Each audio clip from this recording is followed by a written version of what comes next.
વિદ્યાર્થી મિત્રો, કાલે આપણે જમીનના પ્રકાર વિશે માહિતી મેળવી હતી. હવે આપણે જમીનનું ધોવાણ એટલે શું અને જમીનનું ધોવાણ અટકાવવાના ઉપાયો જણાવો. આ પ્રશ્ન પણ 3 માર્ક્સનો તમારી પરીક્ષાની અંદર પૂછાતો હોય છે. એટલે આ મુદ્દાની આપણે વિગતે ચર્ચા કરીએ. તો જમીનનું ધોવાણ એના વિશે આપણે થોડી માહિતી મેળવીએ. જમીનનું ધોવાણ, તો એના વિશે આપણે વાત કરીએ તો જમીનનું ધોવાણ એટલે જમીનના કણોનું ગતિશીલ હવા કે પાણી દ્વારા એક સ્થળેથી બીજા સ્થળે સ્થળાંતર થવું. આપણે ધોવાણ કોને કહીશું? તો જમીનના જે કણો છે એ જમીનના કણોનું ગતિશીલ એટલે કે વધુ ગતિએ હવા અથવા પાણી દ્વારા એક સ્થળેથી બીજા સ્થળે સ્થળાંતરનો અર્થ થાય જવું, એક જગ્યાએથી બીજી જગ્યાએ જવું.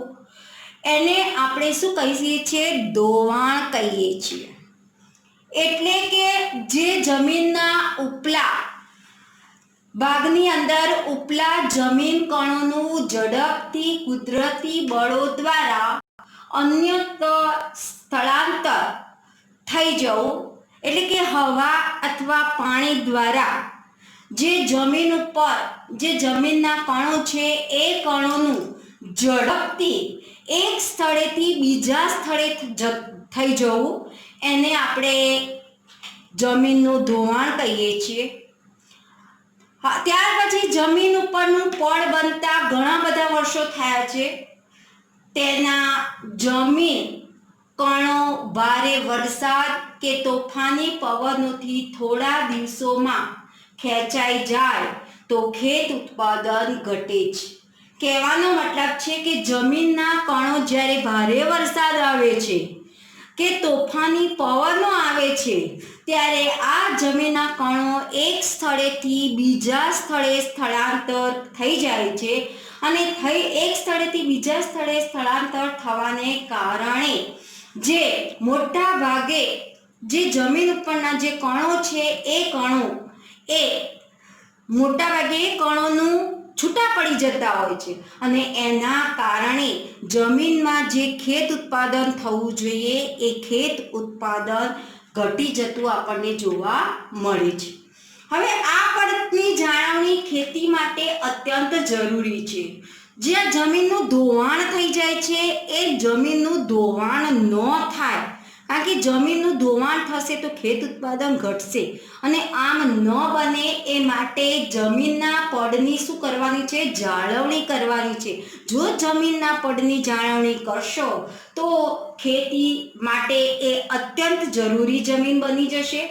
તેથી જમીનનું ધોવાણ અટકાવવું એ પણ એક જરૂરી છે. હવે આપણે જોઈએ જમીનનું ધોવાણ અટકાવવાના ઉપાયો. આ પ્રશ્ન તમારી નોટબુકની અંદર તમારે લેસનમાં લખવાનું છે કે જમીનનું ધોવાણ એટલે શું, જમીનનું ધોવાણ અટકાવવાના ઉપાયો જણાવો. આ ઉપાયો 5 છે. હવે આપણે પહેલું જોઈએ, જમીન પર ચરાણ પ્રવૃત્તિઓને નિયંત્રણમાં લેવી. દાખલા તરીકે જમીન ઉપર ચરાણ પ્રવૃત્તિ એટલે કે જે પશુઓ છે એ પશુઓ જે ઘાસચારો ચરવા માટે જતા હોય છે એને કહેવામાં આવે છે ચરાણ. તો એ જે ચરાણ થતી જે જમીનો છે એ જમીનની જે ઉપર મોટા ભાગે જે ઘાસનું વાવેતર થયેલું હોય છે એ ઘાસનું વાવેતર એ પશુઓ ચરી ન જાય એ માટે એને અટકાવવાનું છે. કારણ કે જો ચરાણ પ્રવૃત્તિઓને નિયંત્રણમાં નહીં લઈએ તો જમીનનું જે ધોવાણ થશે એ મોટા ભાગે આપણને નુકસાનકારક બની રહેશે. એટલે પહેલો મુદ્દો છે કે જમીન પર ચરાણ પ્રવૃત્તિઓને શું લાવવાનું છે? નિયંત્રણમાં લાવવાનું છે. બીજું, ઢોળાવવાળી જમીનોમાં સમોચ્ચ રેખીય પગથિયાની તરાથી વાવેતર કરવું. ઢોળાવવાળી જે જમીનો છે એ ઢોળાવવાળી જમીનોની અંદર જેમ ચાની ખેતી કરવામાં આવે છે, ચાની ખેતી કરવા માટે જે પગથિયા પદ્ધતિ જેવી જે જમીન હોય છે એવી જમીન મોટા ભાગે હોવી જોઈએ કે જેથી આપણે ખેતી ત્યાં આગળ સારી રીતે કરી શકીએ. ત્રીજા નંબરમાં છે પડતર જમીનમાં વૃક્ષોનું વાવેતર કરવું. પડતર શબ્દનો અર્થ થાય છે પડી રહેલી જમીન. જે પડી રહેલી જમીન છે, જે ખરાબ છે અથવા તો જેના ઉપર કંઈ વાવેતર જ થતું નથી તેવી પડતર જમીનમાં વૃક્ષોનું ધીમે ધીમે ત્યાં શું કરવું જોઈએ? વાવેતર કરવું જોઈએ. ચોથા નંબરમાં છે પાણીના વહેણા પહેલા પડેલા હોય ત્યાં આડબંધ બનાવવો જોઈએ.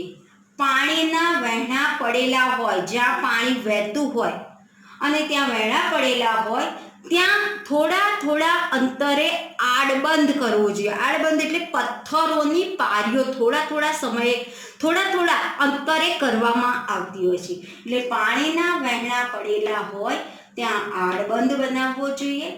પાંચમું છે પાણીનો વેગ ધીમો પાડવા ઢાળવાળા ખેતરમાં ઊંડી ખેડ કરવી જોઈએ. એટલે કે પાણીનો વેગ જો તમે બહુ જતો હોય, વધારે વેગથી પાણી જતું હોય તો એ વેગને અટકાવવા માટે ખેતરમાં ઊંડી શું કરવી જોઈએ? ખેડ કરવી જોઈએ કે જેથી ત્યાં પાણીનો વેગ કેવો પડી જશે? ધીમો પડશે. અને ધીમો પડશે એટલે જે જમીનનું ધોવાણ થાય છે એ જમીનનું ધોવાણ થતું આપણે શું કરી શકીશું? અટકાવી શકીશું. એટલે આ 5 મુદ્દા તમારા પરીક્ષાની અંદર તમારે લખવા પડે કે જમીનનું ધોવાણ અટકાવવાના ઉપાયો જણાવો.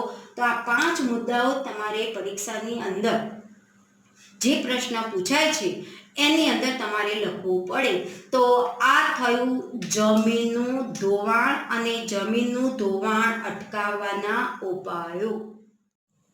જમીનનું ધોવાણ અને જમીનનું ધોવાણ અટકાવવાના ઉપાયો જોયા. એ પ્રશ્ન જેવો પૂછાય છે એવો જ પ્રશ્ન ભૂમિ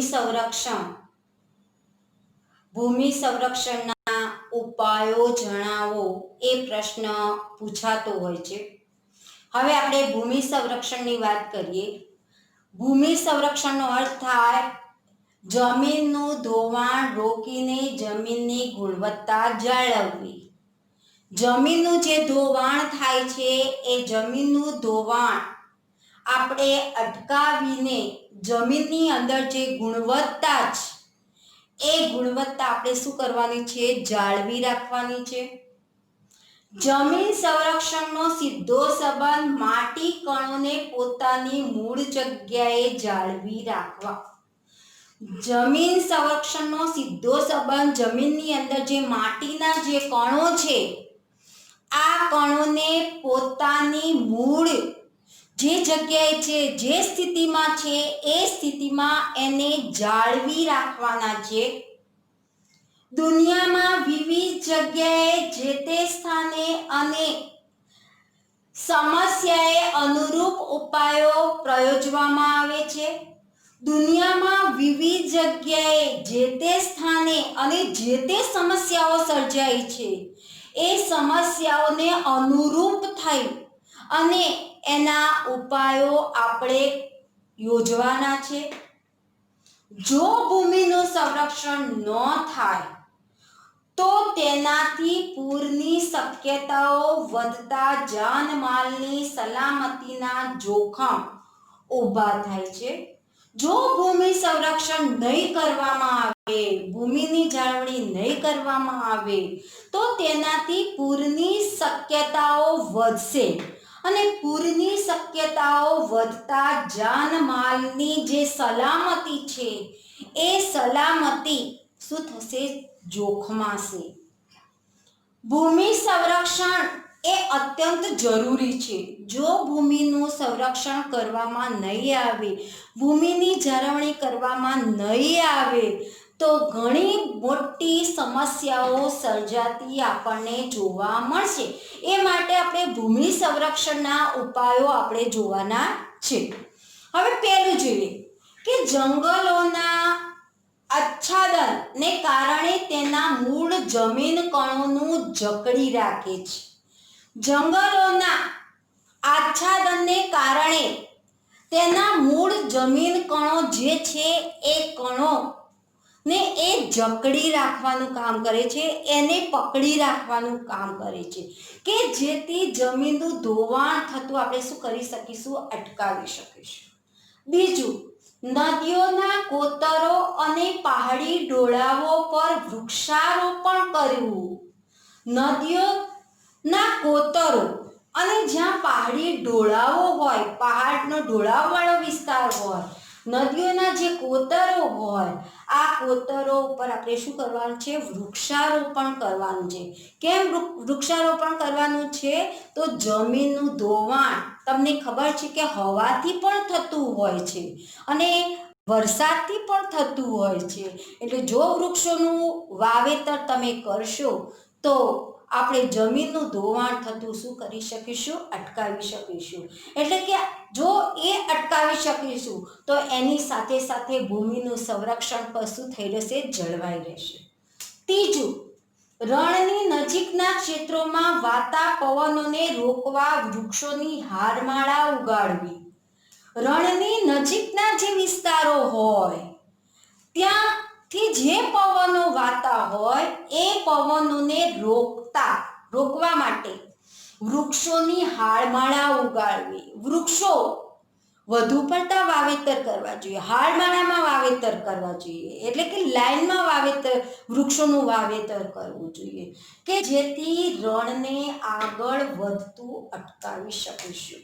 કારણ કે એ રણની જે માટી છે, જો વૃક્ષોનું વાવેતર કરીશું તો રણમાંથી ઉડતી જે માટી છે એ માટી ત્યાંના ત્યાં જ એ જ જમીન ઉપર શું થશે, જળવાઈ રહેશે. અને જળવાઈ રહેશે એટલે આપણે રણને આગળ વધતું શું કરી શકીશું, અટકાવી શકીશું. ચોથું, નદીઓના પૂરને અન્ય નદીઓમાં વાળીને કે સૂકી નદીઓ ભરી અંકુશમાં લેવી જોઈએ.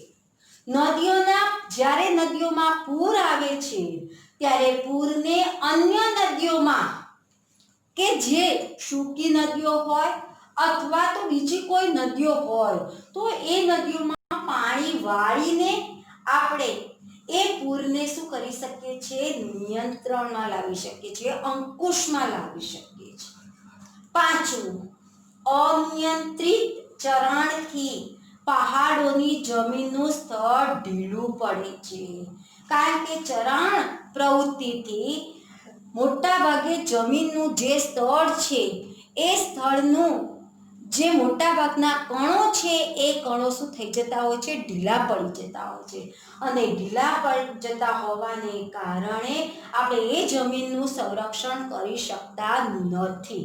તેથી એને અટકાવવા માટે આપણે ઉપાય કરવો એ પણ એક જરૂરી છે.